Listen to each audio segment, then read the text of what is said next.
Welcome to Ford High School Weekly. I'm your host, Gian Amade. On this week's episode, we have a special guest for you guys, Mr. David Jackson of the OSSAA. Mr. Jackson, thank you so much for joining us today. It's a pleasure. Well, thank you, Dion. Very seldom do I get to be called a special guest, so I appreciate that. Well, we have a lot of guests around here, but when we get to talk to the head honcho in charge over there at the OSSAA, you're very special in a lot of our viewers' eyes. Well, thank you. Appreciate that. So what I wanted to do is just, get to talk with you and get to know you, the man behind the OSSAA, and get to know how you became at the position that you are. So, I mean, as far as like your athletics or sports in general in your life, how did it all get started? Well, I grew up being the 11th of 12 kids. You're always battling. So I've battled all my life, and so that just kind of morphed into from fighting at the food table to competing in athletics on the playgrounds and in the backyards. But I've always been a sports fanatic. I played sports all through high school down in Pauls Valley. And went to college, became a math and business ed teacher and a high school coach back at Pauls Valley in 1985. And that teaching and coaching career, as much as I loved it, grew into being involved in administration, and I became the principal in Pauls Valley in 1990. So I became the principal back in my hometown, still very much involved in our athletic programs. But because I had just had some kids, had a set of twins in '89, the direction of my career kind of took a change. I thought I needed to do something that would help secure their future and mine as well. So got into administration in Pauls Valley, and in 1996 I was approached by Bill Self Sr. Mr. Self. I was visiting with a friend in Edmond, and just happened by a friend of mine, and actually is a person I was hiring as my assistant principal. He was moving from Edmond, so I came up to help him move from Edmond, and we ran into Mr. Self and just started chatting. Later in that week, I got a call from Mr. Self just asking if I would be interested at some point in joining the OSSAA. And mind you, I knew who the OSSAA was, but that was about the extent of it. I knew that they would assign us to playoff activities. And that was about it. And so when he asked me if I would ever be interested in joining the team there, I really didn't know. I wasn't sure, and that's kind of the answer that I give him. But as I thought about it, and I talked to my wife about it, mind you, we were back home. Both my wife and I are from Pauls Valley, so we decided this might be a chance for us to do something different. It was exciting, and it was kind of scary at the same time, because our twins were about 5 years old at the time, and we had grandparents there to help. We had a whole community of people we've grown up with there supporting us and helping us. So it was scary in that regard, that we're considering moving away from all that support. But at the same time, my wife and I both agreed that here's a growth opportunity to get out of a comfort zone and go be challenged Not that being a high school principal wasn't challenging, but we would definitely be stepping out of a comfort zone for us. So I did apply for the position that Mr. Self had talked about being open. I got that job in '96, and the rest is history. I had been an assistant director until 2009, when I became the associate executive director, and then the associate director in 2016. David Jackson was the 11th of 12 children. We'll find out how that influenced his competitiveness when we come back right here on Ford High School Weekly.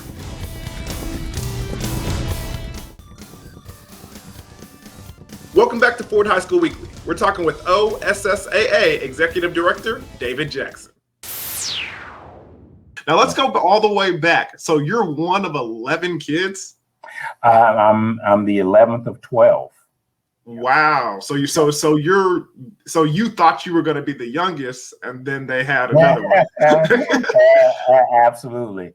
Didn't get to enjoy the spoils of being the youngest.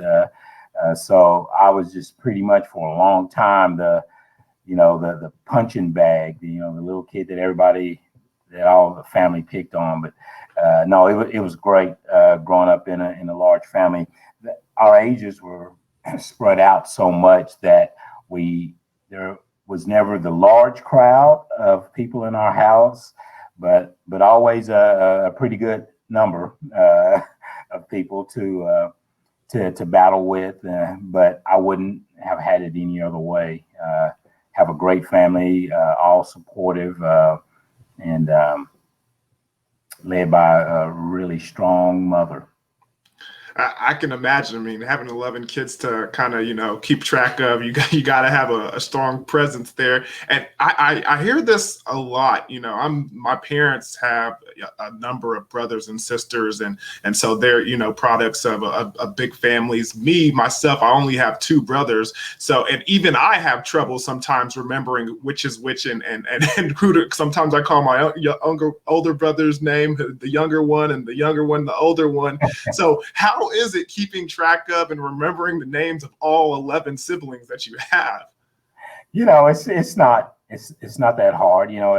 As many as there are, everybody has their own distinct personalities and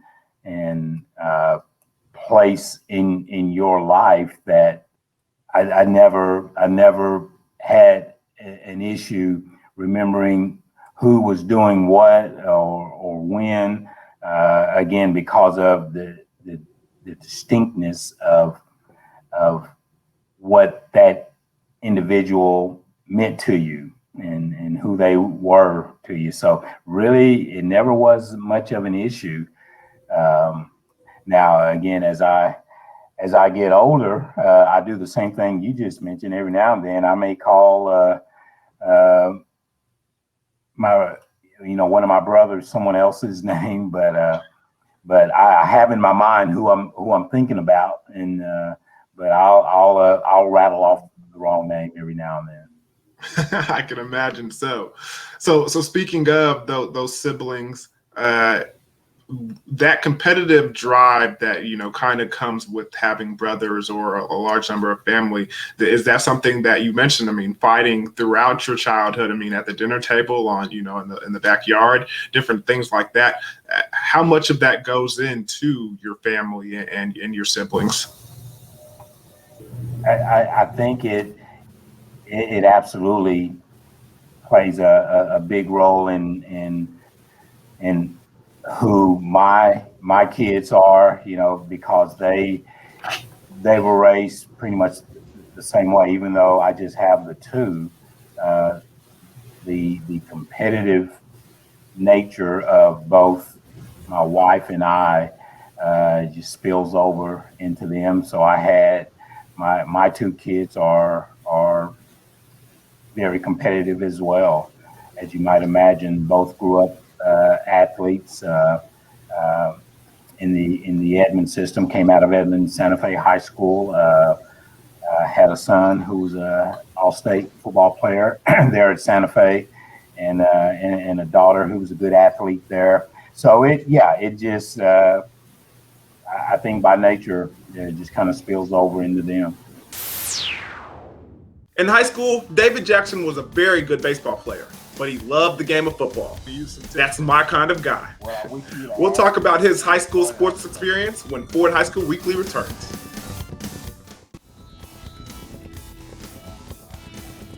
Welcome back to Ford High School Weekly. We're talking with OSSAA Executive Director David Jackson. So you mentioned that your son's an all-state football player, and you mentioned that you played when you were what sports did you and your brothers play growing up, and what sport did you take a liking to the most? We all played whatever was in season, and then when I got to high school, I was a football player, played basketball, ran track and field, and the only reason I didn't do track and field and baseball is at one time in high school, you couldn't do two activities going on at the same time. Now that changed afterwards, but I loved baseball too, and played it in the summer.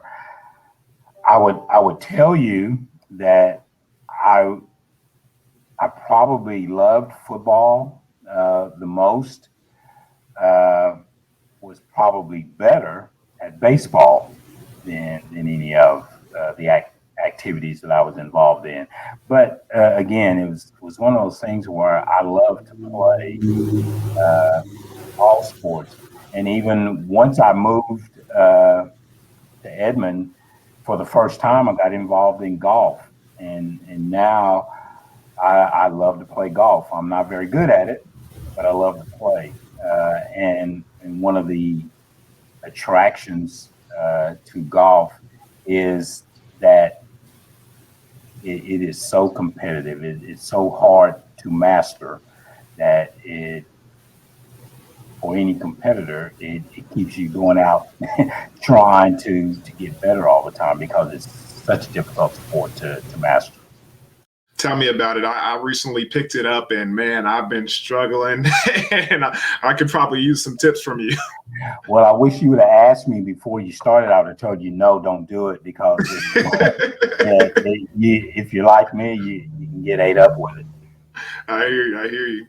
So you mentioned that your favorite sport was football, but you were better at baseball. Now, I'm gonna give you some time to think about this, but what's your favorite moment from your playing days on the gridiron?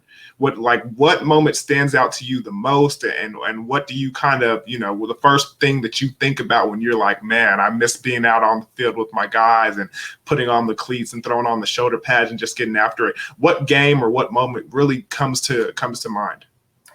I tell you, growing up in Pauls Valley, we had a rival to the west of us in Lindsay, Oklahoma, and legendary coach Joe Tunnell, just a super guy, super coach.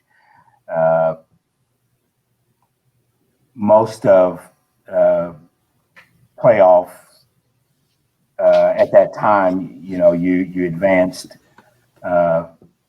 one team to the playoffs. So it generally came down to Lindsay, Pauls Valley when I was in high school. We pulled that off one time. Like I say, they always had some great teams, but during my junior year, we pulled that victory off to slip into the playoffs, and that's probably because we never made it to the state level. That game was probably my state championship game, is getting past that dominant force and getting into the playoffs would be that one moment that I'll always remember. Growing up, when you were a kid, what did you want to be when you grew up? Because not a lot of kids, if we go to these elementary schools or these middle schools, are going to say, I want to be, an administrator or work at the OSSAA. But what did you want to be when you grew up? It's You're right. Generally, you're going to hear the doctor, lawyer type of answer.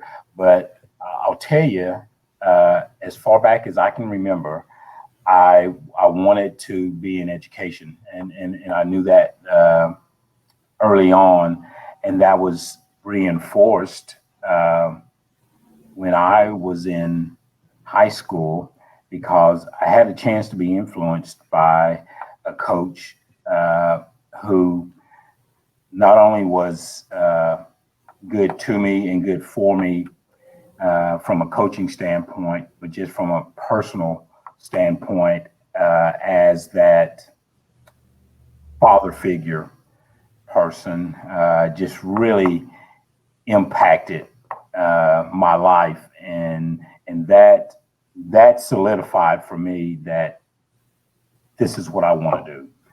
He was a history teacher, coached football, coached basketball, coached track and field, and I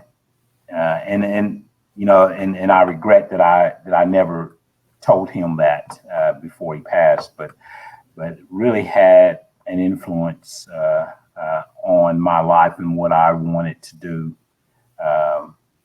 with my career, because of how he treated me, again, from a coaching standpoint, as well as from a personal standpoint, in being that role of a father that I didn't have naturally. So, I mean, you technically followed in his footsteps. Did he know that you became a coach and kind of followed his footsteps into education? He did not. As a matter of fact, passed away from cancer my first year in college. So he did not, and so again, it's one of those things that I wished when I was in high school that I had taken the time to share with him how I felt about him, and I didn't do that, and that's a regret that I live with. Well, although he didn't know when he was here, I'm sure that everybody knows he left the world a better place just because he inspired you to do what you do now. So that's a great thing to hear, and I'm pretty sure some family member of his is probably proud of the legacy he left as well. David coached high school sports for several years. We'll find out how that shaped him and what he misses about being a coach next on Ford High School Week.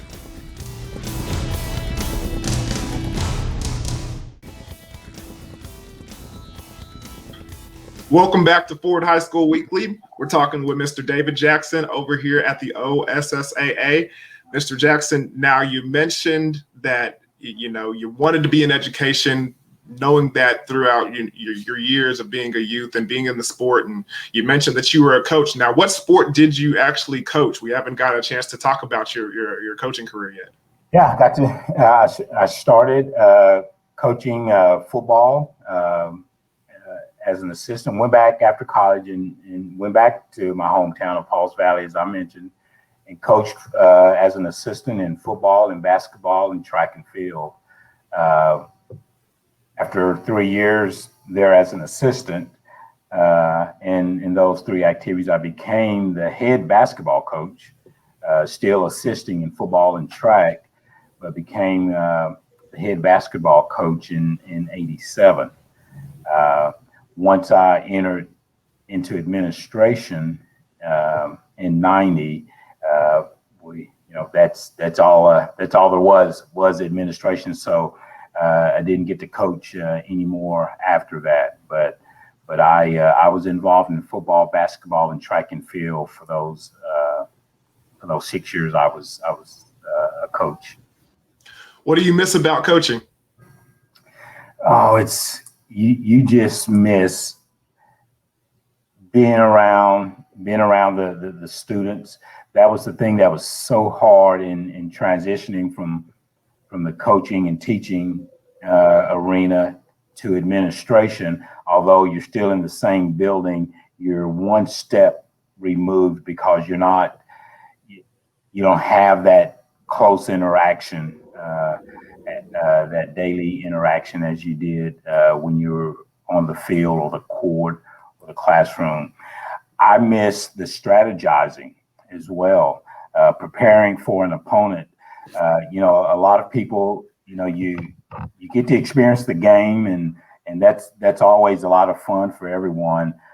I enjoyed, because I got to work under some really good people, some really great coaches while I was at Pauls Valley. And so I grew to love the strategy, the strategizing and planning for an opponent, trying to outwork or outsmart the opponent that you were going to face. Probably miss that as much as anything. And of course, you can't deny the contest, the game contest, whether it was a Friday night football game or a Tuesday night basketball game or a Saturday track meet. That's the highlight of it all, and that's the pinnacle.